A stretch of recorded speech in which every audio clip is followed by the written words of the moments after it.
Hey, you sound like an intellect. Hey. You're trying. I'll take that part out.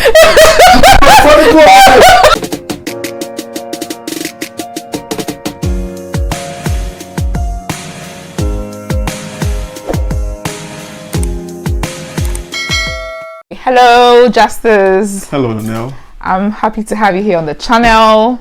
I know you, but for those who do not know you, kindly tell us your name and where you are from originally. My name is Justice Fosuredu. Okay. I'm originally from Ghana. Okay. How long have you been in the UK? I've been here for a year and 7 months. That's nice. Okay. And tell us about your nursing, schooling and career back in Ghana. Where did you school? Where did you work? I schooled in Sunyani Nurses Training College. Okay. I did my service 1 year rotation at Domina CSD Hospital. Okay. Then I moved permanently to Maternal and Child Hospital. Okay. Just behind Confanoche. Oh, that's nice. How long were you there for?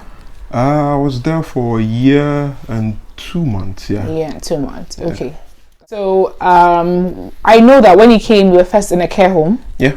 And just like Daniel, you moved to NHS. Correct.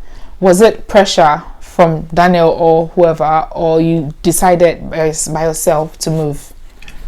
I think coming in initially, I had mixed feelings. Okay. In joining the care home or the NHS. Okay.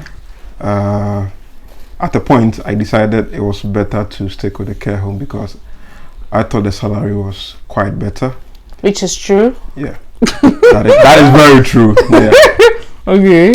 And secondly, it was something new to me, and okay, that's true. I'm a business-minded person, so I thought I could come have a look at it, see how it's run, and then maybe take it back home.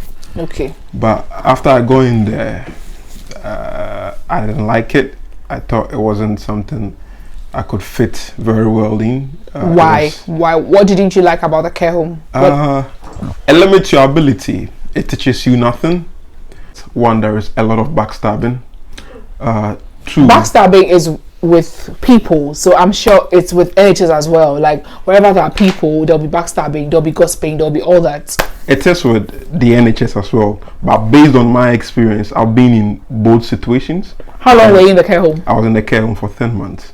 And how long have you been in NHS? I've been in the NHS for 8 months now. 8 months, okay, so fairly the same. Yeah, okay. So I'll say there is a lot of backstabbing in care homes. Okay. People blame people for their errors. Okay. And people don't like to take responsibility for their actions. Okay. And the blame game is too much, and it's stagnant, as in you don't learn anything. I'm learning something. It depends on your care home.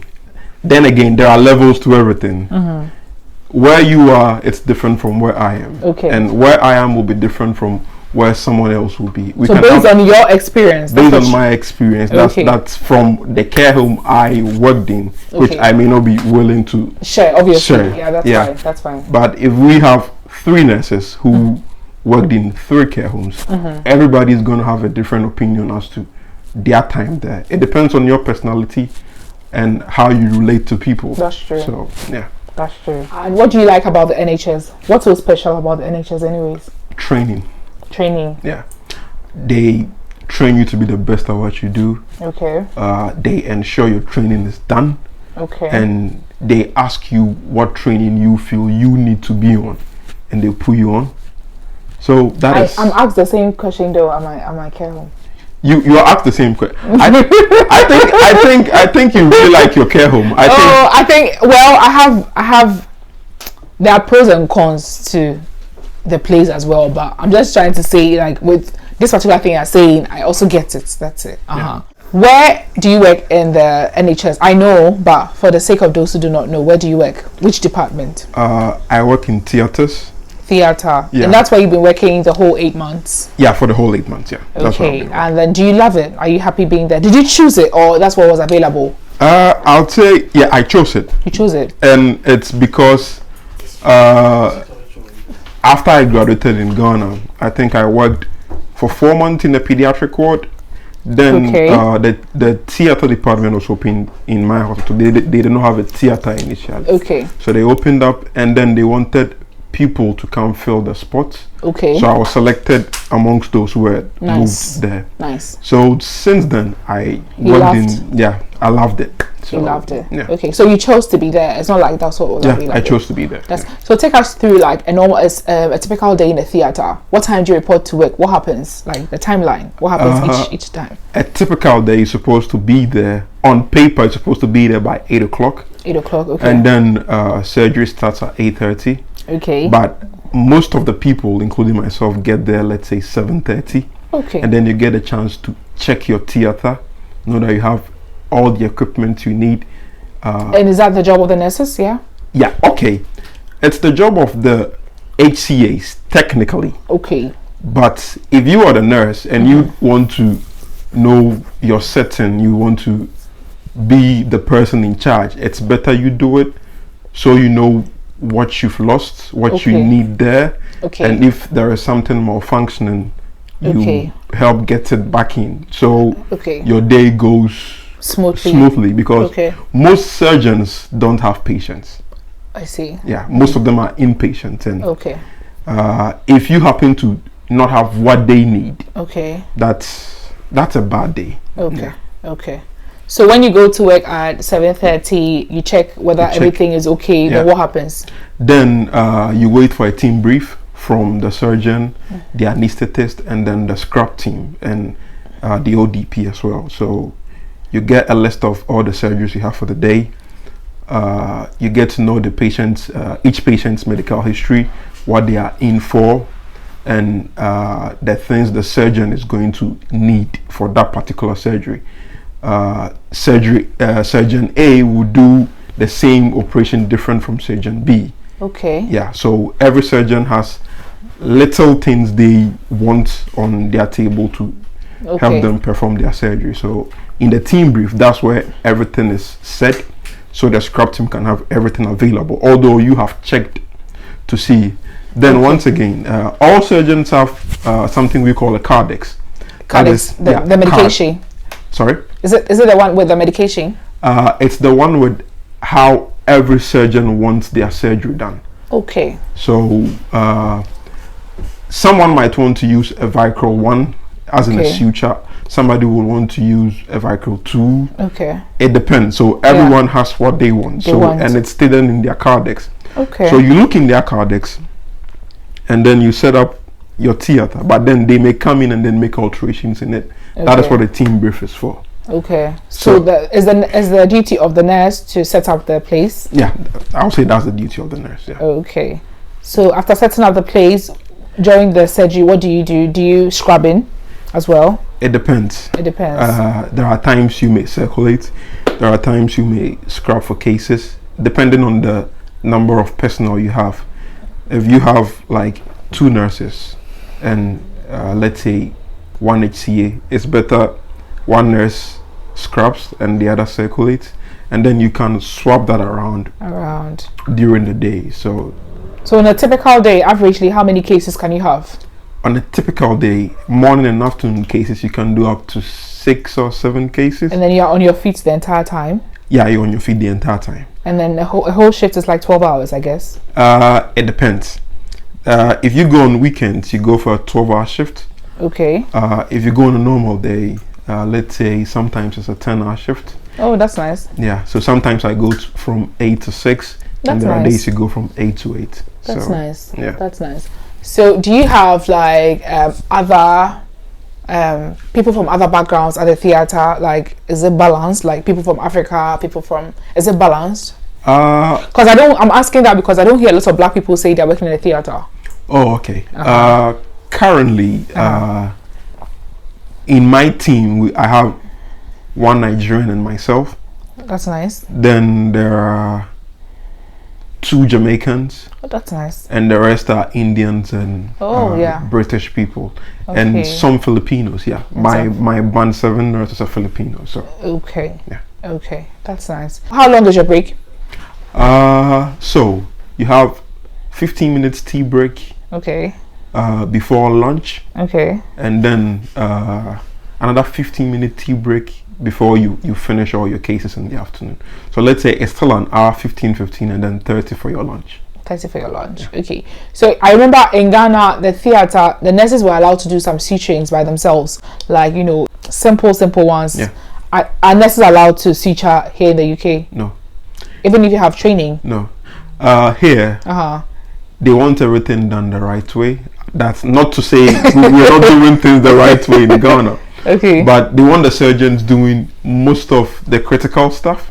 Okay. So you do no suturing. Wow. Even if you can? Even if you can tell them, but they will not allow you to do it. So all you do is give them the instrument, that's all, the entire shift. You make it sound so easy. it's far more difficult than that. What's the difficult part? The difficult part is ensuring you don't leave a swab in a patient. Okay. That's one thing. You need to be very critical.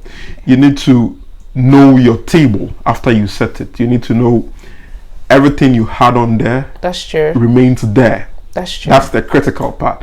If it was left with passing instruments, that would be easy. The difficult part is making sure you have everything, and then ensuring your patient safety. That's why we do the WHO checks and all of that. Yeah. The what checks?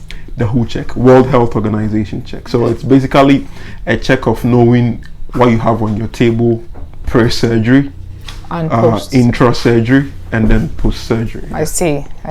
Hey, you sound like an intellect. Hey. That's why they come to the NHS. They're going to train you. Hey. Yeah. Okay, so do you have like opportunity to further your education if you are in the theater?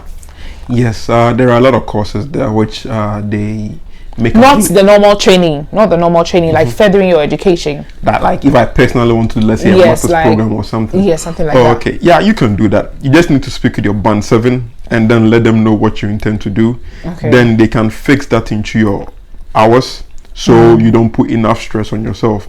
I applied to Derby University. Okay, that's nice. To do a degree in perioperative nursing. So that's the field you want to be in permanently. That's where I want to be. Yeah, you sound like you really like that part. Yeah. Okay. Yeah. Okay. And even after that, my NHS has a program called First Assistant. It's a first assistant program. Okay. So as a scrub nurse, you can only pass instruments to other surgeons. But if you do the first assistant course, you can work with the surgeon like we used to do back in Ghana. Oh, I see. Yeah. So instead of you passing the instrument, you would become the person working next to the surgeon. Okay. So that's a program I think they make it available for the scrub nurse after you've been in the trust for more than 2 years. Okay. I heard you mentioning band 7, whatever. What's the duty of the band 7 nurse in the theater? How different is it from you as a band 5? So the band 7 nurses are basically management. So they manage the personnel, they manage equipment, they manage duty rosters. Okay. And basically everything management in theaters are done by the band 7s, and then they report to the band 8s. So the band 6s are the ones supervising us, the band 5s. Making sure you are not doing things the wrong way, and then teaching you, mentoring you.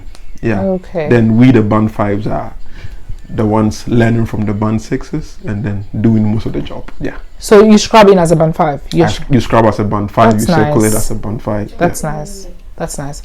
Okay.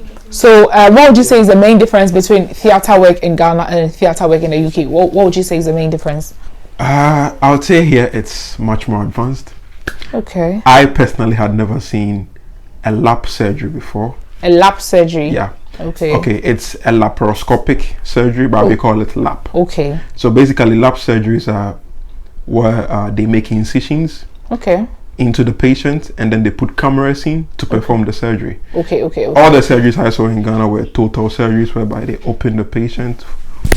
But here, for example, they can have a hysterectomy. Okay. But it will be a laparoscopic hysterectomy. I see. So they call it lap vaginal assisted hysterectomy. So that's nice. They go in through the incisional sites with the camera, and then they cut the tubes, and then they pull the others from the vagina out. Wow. Yeah. Nice. So it's far more advanced. Yeah. That's the difference. Okay. And being at a theater, are you allowed to take other shifts in other departments in the hospital? Is it allowed? If you have in other hospitals, did you say? No, in your trust, are you allowed to take like other shifts in other wards? If you have the necessary training, if you have all your trainings done, yeah, you can book shifts. During the COVID, which we are still in, but when it was very active, yeah, I did some shifts in AMU, which is acute medical unit, and I spent about 3 months working in ITU. Oh, I see. Yeah. I see. So it's possible to work in other places. It's possible to work in other places. Okay. And then being in the theater, are you paying more than the general band 5 or it's the same? It's the same. But if you do bank, it's relatively higher than all the others because there are some enhancements added to it. Yeah. If you do bank in a theater? In a theater, yeah. Oh, I see. So what agency did you come with? I initially came with IONS. IONS, okay. Yeah, IONS, yeah. To the care home. Then I switched to Envatis to join the NHS I'm working currently in. Yeah. Okay. IONS and then you are happy with their work? Both of them. Yeah, you're happy with? For that, I think I will leave it to people who've worked with them. They can. You have also worked with them? I have worked with them, but I wouldn't want to say anything with regards to agencies. All I will say is go where your heart says. Yeah, because initially my heart told me my heart told me to go into the NHS. Okay. But I looked at the money, I looked at the business aspect of it, and then I went into a care home. So I would say I wouldn't want to talk about any agency. Okay. All I would say is go where your heart says you should go. I've really enjoyed this conversation and I've learned a lot personally. Thank you. And I'm happy you made time for this. Last question, I'm asking for a friend. Are you dating? Are you married? Do you have kids? I'm married in April over Instagram, but the real ceremony will happen in December this year. Oh, are we invited? All of you are. Oh, but I'm not buying anybody's ticket. So. Thank you. You're welcome. And I have a kid, yeah. So I have nice. A 1 month old boy. Yeah. Okay, when they come over, we'll have an update of this interview. Yeah, all right. Thank you so much. Thank you so much.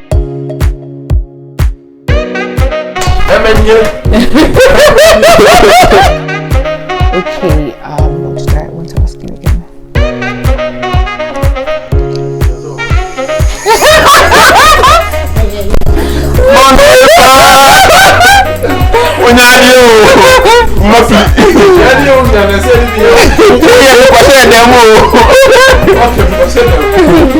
Okay, are you dating? Are you married? Do you have kids? I got married in April.